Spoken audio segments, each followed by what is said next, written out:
Fala pessoal, sejam bem-vindos a mais um vídeo aqui do nosso canal. Se você não me conhece, meu nome é Rodolfo Consenso, eu faço parte do time de analistas aqui da casa. Quero dizer que é uma honra, quero dizer que é um prazer inenarrável recebê-los em mais um conteúdo exclusivo aqui do nosso canal do YouTube. E hoje eu vou mostrar aqui para vocês um panorama do que está acontecendo no mercado no dia de hoje. Hoje é dia 19 de setembro, quinta-feira. Nós acabamos de ter a abertura do mercado norte-americano e vamos ver como que o mercado está reagindo, né, nesta quinta-feira, que é um dia após a divulgação do corte de taxa de juros nos Estados Unidos pelo Federal Reserve. Nós tivemos um corte de 0,50% no dia de ontem. Powell, depois da divulgação do dado, veio na sua coletiva de imprensa, deu o seu discurso, informou, né, que esse corte não é uma medida para conseguir controlar a economia, né? Enfim, deu todo ali o seu discurso e hoje nós temos aqui a rolagem também dos principais índices futuros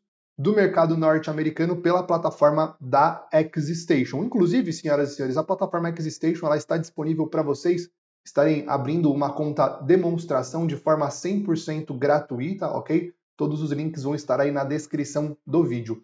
Então, como vocês podem observar aqui na plataforma, nós temos essa informação na parte, no canto inferior, né, da própria plataforma, sobre, tá aqui, ó, R2.18.9.2024. Isso daqui é referente, então, à rolagem de contrato. Nos Estados Unidos, a cada 3 meses, nós temos a troca dos contratos futuros. Então, até o dia de ontem, nós estávamos negociando o contrato do mês de setembro no mercado da Nasdaq, no S&P 500, no Dow Jones, no Russell 2000, e a partir então do dia de hoje nós já estamos negociando o contrato do mês de dezembro. É isso mesmo, tá bom? Então toda terceira sexta-feira de 4 meses do ano nós temos a rolagem de contrato. Rodolfo, mas hoje não é sexta, hoje é quinta. Pois é, nós já temos aqui a antecipação. Não é que nós não operamos mais o contrato do mês de setembro, é que ele começa a perder a liquidez e os investidores começam a fazer a sua troca de contrato. Por isso que na própria plataforma Xstation ela já faz isso de forma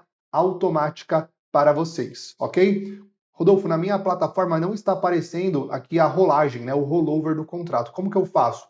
Botão direito, a gente vai ter aqui na parte das camadas visíveis, tá? Essa opção rollover. Aí, ó, se eu desabilitar ela não vai mais aparecer aqui embaixo, tá? Então, ó, camadas visíveis, rollover, ele começa a aparecer novamente aqui embaixo, certo? Então é dessa forma que você habilita.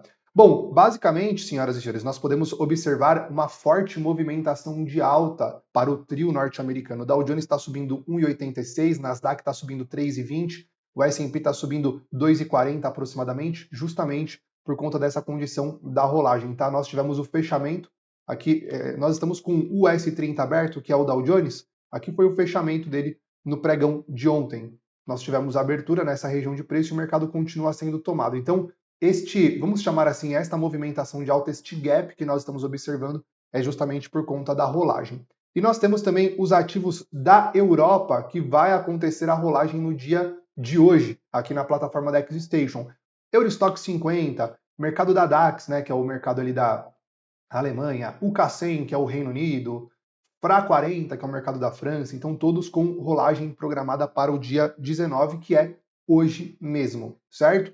Lembre-se que se você estiver posicionado em qualquer um desses ativos que irá acontecer a rolagem, o rollover, você será incidido aí em cima da sua operação a taxa de rollover, não se esqueça disso, ok? Enfim, vamos iniciar aqui os nossos estudos sobre as movimentações de preço. Nós estamos já com o Dow Jones rompendo as suas máximas históricas, estamos também com o S&P rompendo as suas máximas históricas. Nós sabemos que corte na taxa de juros dos Estados Unidos, isso tende a beneficiar, então, a parte de mercado de renda variável, certo? Por quê, Rodolfo? Porque a partir do momento que você tem um corte na taxa de juros, a renda fixa começa a pagar cada vez menos.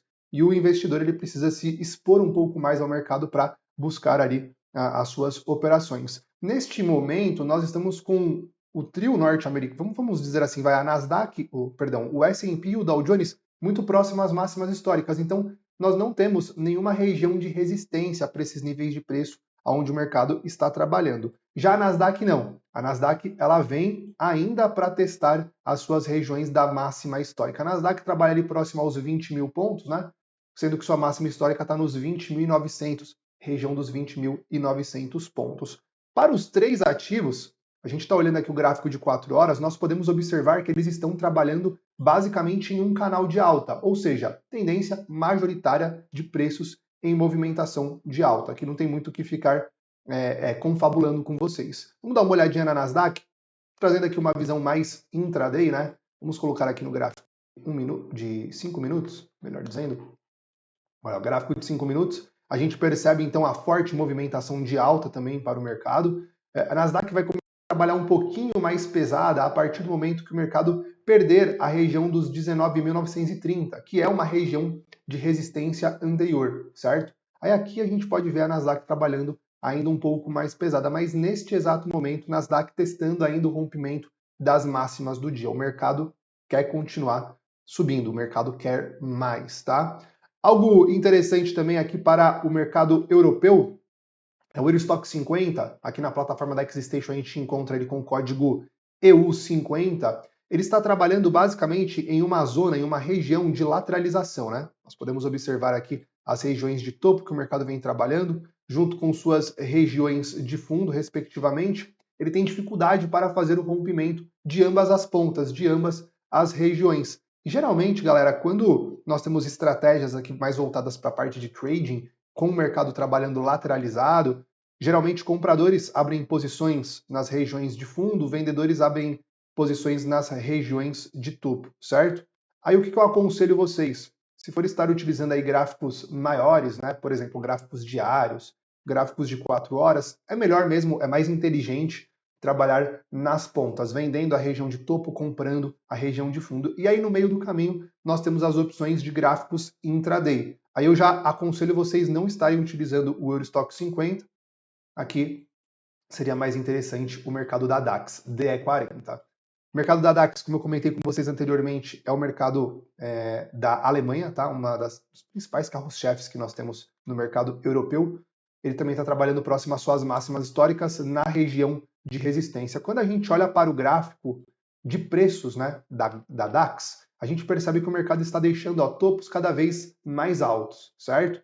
Só que quando a gente olha para o gráfico do estocástico, a gente tem topos cada vez mais baixos. Então isso mostra para nós uma possível divergência. Isso mostra para nós que essa movimentação de alta que o mercado está apresentando, talvez ela não seja muito consistente, muito precisa. Legal? E aí nós também temos a quebra de estrutura desta movimentação de queda, o rompimento deste topo importante anteriormente, aonde neste exato momento o mercado acaba de atingir, vamos dizer assim, a última projeção de alvo dessa quebra de estrutura. Então olha as confluências, né, dessa região de preço. Região de resistência, junto com projeção de quebra de estrutura, junto com o gráfico do estocástico dando divergência com o gráfico de preços. Então aqui a gente pode sim observar futuramente uma entrada de vendedores no mercado, tá? Uma defesa, pelo menos, de vendedores no mercado. Já começou, Rodolfo, essa entrada de defesa de vendedores? Sim, já começou. A gente consegue também observar esse pavio que o mercado está deixando aqui para cima, né? Como sendo já uma possível defesa. Se a gente colocar em gráficos menores, por exemplo, um gráfico de 1 hora, a gente já começa a ver o estocástico deixando uma região de topo duplo próximo à região de sobrecompra, né? E onde, mesmo assim, o mercado ainda apresenta topos mais altos no gráfico de preços. Então aqui eu acredito que seja uma região para correção. Lembrando, mais uma vez, né, a rolagem do mercado da DAX que vai acontecer no dia 19/9, ok? No mercado asiático, nós não temos muitas informações lá relevantes. O mercado do Japão, eu estava comentando com os nossos clientes, após aquela forte movimentação de queda que nós vimos no mês de outubro, né? Outubro não, perdão, no mês de agosto, depois daquelas fortes movimentações de queda, o mercado ele está tentando digerir ainda as movimentações de preço que ele estava apresentando. A gente pode traçar aqui linhas de tendência de baixa, linhas de tendência de alta, e mesmo assim o mercado ainda tem dificuldade de respeitar. Por exemplo, vou traçar uma linha de tendência de baixa aqui, ó, no mercado do Japão. Legal. Ele vem para fazer o teste da região, depois faz o rompimento. Ele não dá continuação no rompimento de fundos anteriores para a continuação da movimentação de queda. Então é um mercado que ele está trabalhando um pouco diferente da movimentação que a gente costuma estar observando, tá? Nós temos aqui uma possível quebra de estrutura para o mercado, onde nós temos aí algumas projeções de alvos ainda para cima, a sua última projeção de alvo está basicamente junto com a região de topo anterior. Ou seja, nós podemos observar-se uma movimentação de alta para o Japão, mas por enquanto vou preferir ficar estudando essas movimentações de preço antes de tomar qualquer decisão, antes de escolher um lado de atuação no mercado, tá bom? Lembra que corte de taxa de juros nos Estados Unidos, isso tende a beneficiar também toda a parte ali de metais preciosos. E aí, aproveitando que a gente está falando de metais preciosos, vamos comentar um pouquinho sobre o ouro aqui junto com vocês. Vamos colocar o ouro aqui na nossa tela. O ouro, depois da movimentação de lateralização que ele havia apresentado nas suas máximas históricas, ele fez o rompimento, ó. Então, após a sua lateralização nas máximas históricas, ele fez o rompimento da região, ok? Lembrando que toda vez que o mercado faz o rompimento de uma lateralização, o primeiro alvo que o mercado tende a buscar é replicar essa lateralização aqui para cima, que foi justamente os níveis de preço em que o ouro veio buscar, certo? E depois aconteceu no dia de ontem, né? Uma movimentação aí de correção do mercado. Saindo das suas máximas históricas, apresentando aí a sua correção. Olhando para o gráfico diário, nós não temos nenhum indicativo de que o mercado vai iniciar uma correção mais profunda, tá? Graficamente falando, ainda ouro para cima, principalmente com o cenário em que nós estamos vivendo. E olha quando a gente analisa gráficos menores, né? Por exemplo, o gráfico de 4 horas, olha essa movimentação de alta que ele havia apresentado anteriormente. Então, o único fundo que nós tínhamos de relevância era em gráficos ainda menores. Gráficos de 1 hora. Eram os fundos de relevância que nós tínhamos para o ouro, tá? Era essa região de preço aqui. E aí depois que saiu, ele fez o rompimento dessa região e perceba, abaixo dessa região de fundo, as nossas últimas referências eram esses topos anteriores para a bipolaridade do ouro. Ó, esses topos anteriores que ele estava trabalhando, né, anteriormente. Era a única região de fundo que nós tínhamos, certo? Ou seja, a partir do momento que o ouro perde essa região de fundo, a próxima referência que eu tenho para pensar em algum tipo de operação, algum tipo de estrutura no mercado, seria aqui embaixo, aonde ele não consegue chegar. Começam a tomar de novo o ouro, vem para testar a região de topo. E aqui, novamente, a gente tem uma característica parecida com o que nós vimos nessa região aqui embaixo, que é uma lateralização ampla. Então o ouro agora está trabalhando de forma lateralizada nessas duas pontas. Rodolfo, mas ele fez o rompimento, tá? Provavelmente esse rompimento que ele apresentou aqui seja somente por conta do dado, somente por conta da notícia. Tanto que depois ele volta a trabalhar na consolidação e para na defesa da resistência pelos vendedores, ok? Então pensar em operar aqui o ouro, os melhores pontos aonde compradores tendem a defender é região de fundo, tá? E vendedores tendem a defender região de topo aqui, nessa resistência, certo?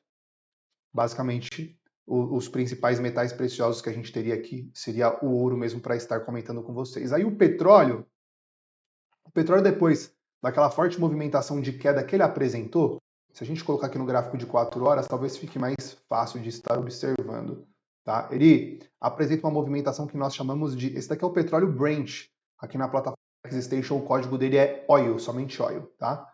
Depois da movimentação de queda que ele apresentou, ele começa a deixar para nós um padrão de figura de inversão de tendência que nós chamamos de ombro, cabeça, ombro invertido, certo? Aqui nós temos a região do ombro, aqui é a nossa região da cabeça e aqui é a nossa região do ombro. Ombro, cabeça, ombro, ele é um padrão de movimentação de baixa para a alta no mercado, tá? Nós também tivemos a rolagem do petróleo, aonde ele faz a sua abertura pós-rolagem na nossa região de suporte, que é basicamente na região do ombro anterior, e começam a tomar de novo o petróleo, certo? Então, acredito que o petróleo ele tem potencial para voltar ali para as regiões, vamos fazendo uma projeção aqui desse ombro, cabeça, ombro, acredito que ele tem potencial sim para voltar aqui para as regiões dos 78 dólares, certo? Lembrando, né, que tudo que a gente está falando aqui não se enquadra em nenhuma recomendação de compra ou de venda de nenhum ativo, é mais um estudo dos gráficos mesmo, de preço. A gente precisaria de alguma característica técnica para qualquer tipo de entrada aqui no mercado, tá, pessoal? Basicamente, o petróleo WTI apresenta uma movimentação parecida com o petróleo Brent. Se a gente colocar ele aqui no gráfico de 4 horas, por exemplo, a gente pode observar uma movimentação parecida, certo? Então também com projeções para movimentação de alta do petróleo WTI e do petróleo Brent, certo? O Natgas também teve a rolagem aí dos seus contratos basicamente no dia 17, onde nós tivemos a saída de uma lateralização. E aí, mais uma vez, né, todo o mercado que trabalha de forma mais lateralizado, mais consolidado, o rompimento dessa lateralização, ele sugere duplicar a lateralização aí para movimentação de alta, nesse caso, como ele rompeu para cima, né, para movimentação de alta, ou de baixa para movimentação de queda, certo? Então, basicamente, ele já buscou o primeiro alvo dessa lateralização, dessa consolidação. Utilizando aqui os gráficos diários, a gente pode ficar atento para um reteste das regiões de bipolaridade, né, onde era resistência, um reteste como suporte agora para a continuação da alta aí para o Natgas. Está chegando no final do ano, a Europa vai começar a esfriar, o uso do gás natural vai começar a aumentar e isso pode levar os preços do gás natural ainda mais para cima. E para a gente também comentar um pouquinho sobre o dólar com vocês, vamos lá, o USD IDX, que é o gráfico do dólar, a gente já vem comentando há algum tempo sobre essa região de preço, região essa do 100,502, tá?